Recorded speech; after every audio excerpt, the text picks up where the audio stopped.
I will paraphrase a Nobel laureate who indicated that if this battle against hunger and poverty will be won, especially in Africa, it must be in the agricultural sector. I think one of my models to fighting poverty in the constituency is to reduce the cost of production for the farmer households. Once I'm able to reduce or subsidize their cost of production, they have the capacity to increase their productivity. And by extension, they would be able to rope in so much of revenue from their farm proceeds. According to the 2010 Population and Housing Consensus District Analytical Report on the Lambussie County District, 84.1% of households are engaged in agriculture.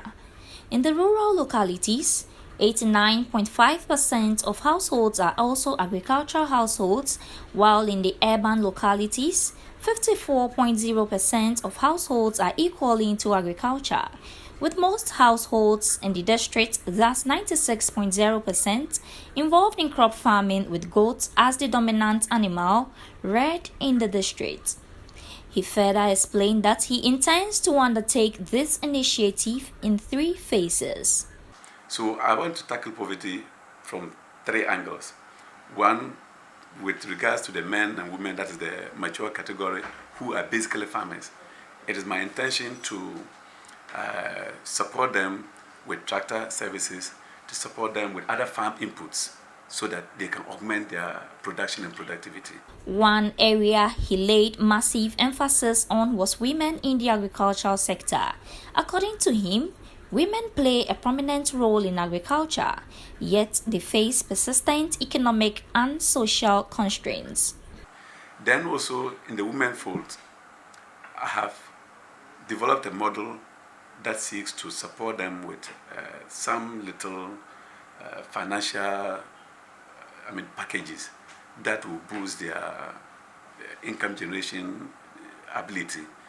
So I have put the women in the constituency into smaller groups of range 15 to 25, depending on the size of the community.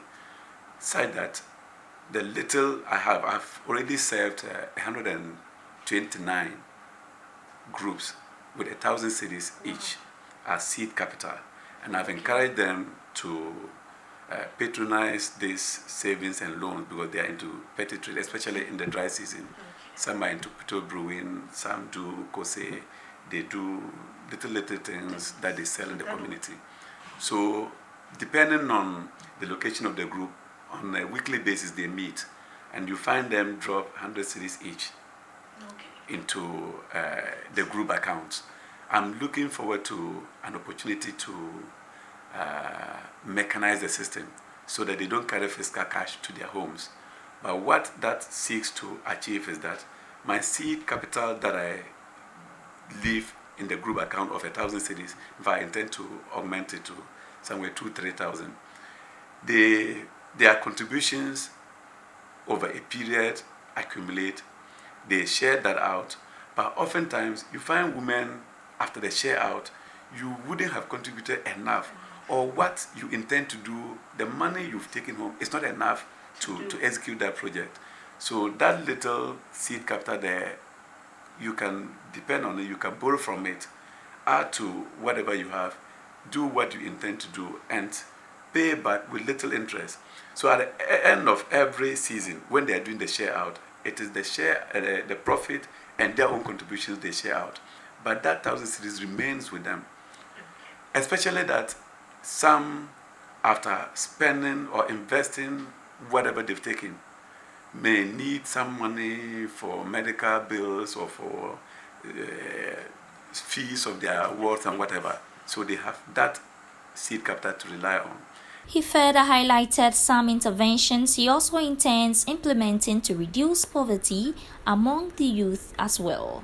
Then in the youth front, I look forward to having an entrepreneurial and enterprising youth in the constituency, such that if they are able to do certain things on their own, especially those that are not in education, those that are in schools, I have a personal commitment to make sure they are cushioned by way of support to them, by way of jobs when they complete, facilitate them into the public and civil services. Then those that are not in education, one approach I've adopted is to make sure they acquire a skill, be it carpentry, be it masonry, be it electronics and electricals.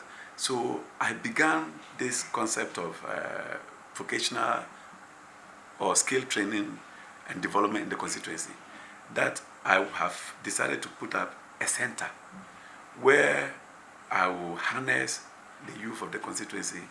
They get there, they get trained by madams and masters of the various professions.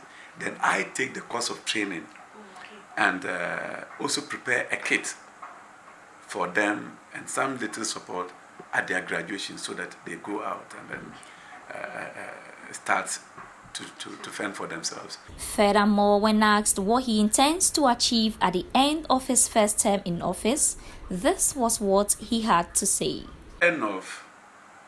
Let me term in my first term because I intend to come over and over. Definitely. I want to see a Lambussie that is connected to the national grid by way of electricity. I want to see a Lambussie with an excellent road network. I want to see a Lambussie where no one would have to draw water from the streams and valleys to drink. I want to see a Lambussie with effective healthcare delivery. I want to see a Lambussie with efficient and proactive educational system. I want to see a Lambussie with productive youth. I want to see a Lambussie with healthy mothers. This is what I seek to achieve in the 4 years. And it is my prayer that by 2023, the signals, my footprints, should be indelible in the constituency.